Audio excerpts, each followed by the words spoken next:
Welcome to Line Down. I'm Gail Towell with Ames Solder, here to help resolve your production line problems.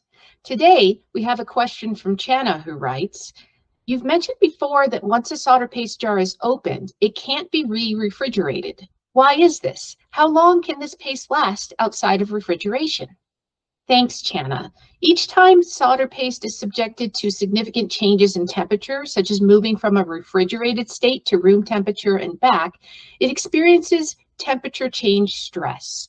This stress can adversely affect the paste's consistency, viscosity, and overall performance. Additionally, re-refrigerating an opened jar of solder paste can lead to condensation forming on the surface of the paste.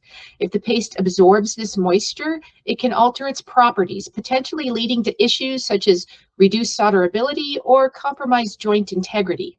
The presence of excess moisture can also increase the risk of defects such as voids in solder joints. Regarding the shelf life of solder paste, it varies depending on the specific product formulation.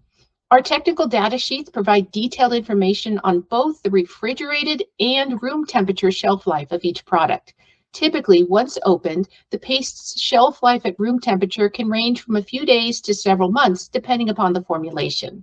For best results, once opened, solder paste should be used within the stipulated room temperature shelf life to maintain its efficacy. Proper handling and storage are key to maximizing the performance and shelf life of solder products. Until next time.